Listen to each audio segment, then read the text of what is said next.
ఉరుకు తొందరగా ఉరుకు పరిగెత్తు. అరే నీ వెనకాల ఎవరో వస్తున్నారు, ఉరుకు తొందర ఉరుకు. ఉరుకుతున్నావా లేదా? ఉరుకు ఉరుకు ఉరుకు. ఎవరి పిల్ల ఏదో నాపదచ్చిందా? తొందర ఉరకని చెప్తున్నాము. వచ్చినావా? ఇప్పుడు నీతో మాట్లాడే టైం నా దగ్గర అస్సలు లేదు. ఇప్పుడు డిస్టర్బ్ చేయకు. అంతగానం నువ్వేం చేస్తున్నావు అని కొద్దిగా ఆగాలమ్మా.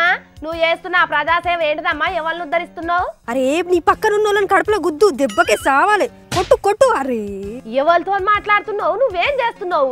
ఓ పిచ్చి పిల్ల అన్నమ్మా. ఏ నాకు చికెన్ దొరికింది. ఎక్కడున్నది చికెను?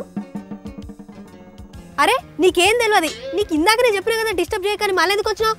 ఏం నకరాలు చేస్తున్నావా? అంత నీసం అనుకుంటున్నావా? వార్తలు లేకుండా వజ్రాన్ని లొల్లి పెట్టుకుంటా ఏందో ఉరుకు తన్ను చికెను గికెను అని లొల్లి చేస్తున్నావేందమ్మా? అబ్బా ఇప్పుడు నీ వల్ల నేను చచ్చిపోయినా. ఇప్పుడు మళ్ళీ ఫస్ట్ నుండి ఆడాలి. ఏంది నువ్వు ఇదివరదాకా సెల్లు పట్టుకొని మాట్లాడింది ఆటనా?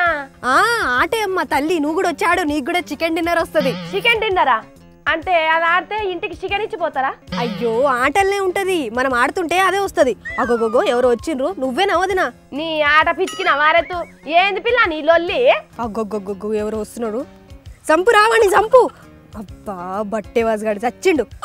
అరే ఇంకోటి వస్తున్నాడు. వాడిని కూడా ఇట్లే చంపు. చంపుతున్నావా లేకపోతే ఫోన్ చూస్తున్నావు? ఒంటిగానే చంపు. అబ్బా ఇక నా తోడు అయితలేదు. ఇక నేను కూడా నీ రూట్లకే వస్తా గానీ నీ నెత్తి మీద ఎవరో బండరాయి చేస్తున్నారు పిల్ల. ఓ పిల్ల జరుగు. అరే ఇక్కడ ఎవరు లేరు కదా వదినా, అనవసరంగా నా ఆటను చెడగొడుతున్నావు నువ్వు. ఏం పని లేదు ఎక్కడ. నువ్వు ఉన్నది ఆటలాడేటానికేనా అమ్మ? వారితో ముచ్చట్న తీసుకురాకుండా ఆటలాడితే నడుస్తుంది అనుకుంటున్నావా?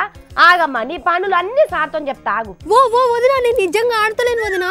మరేం చేస్తున్నావు? ఇగో చాలా మంది పిల్లలు ఇట్లాంటి ఆటలకే బానిసలై రోగాల పాలవుతున్నారు. మరి ఆ ముచ్చట తెలిసి కూడా నువ్వు కూడా ఎందుకు ఆడతానవమ్మా? అయ్యో రామ, నేను ఆడతలేను అంటే ఆడుతున్నావు అంటావేంది నువ్వు? ఈ మధ్య అందరు ఇదే గేమ్ ఆడుతున్నారు, అసలు చిన్న పెద్ద తేడా లేకుండా. అంటే ఆ ముచ్చట చెప్పేదానికి నువ్వు ఆడినట్టు చేసినావా? అవును వదినా. ముద్దుగానే ఉన్నావు గానీ కూర్చొని గియ్యే ఆటలు ఆడితే నరాలు దెబ్బతిని నరసడు కూడా కష్టమైతది. ఇది చెప్దామని నేను ఇట్లా చేసిన వదినా, కానీ నేను నిజంగా ఆడతలేను. ఇదంతా ఉత్తదే. ఇగో ఈయన కూడా ఆడతలేడు. మాగానే చెప్పినావు గానీ ఇక ఇంటికి నాడు మల్లో తాప ఆటలు వస్తాండు పక్కకు వెనకకు ఉన్నలే కొట్టు సంపు అని అనకు పిల్ల. నిజంగానే నీ వెనకాల ఎవరన్నా వడ్డా కూడా ఎవ్వరు పట్టించుకొని కథ అవుతుంది. జర పైలంగుండు.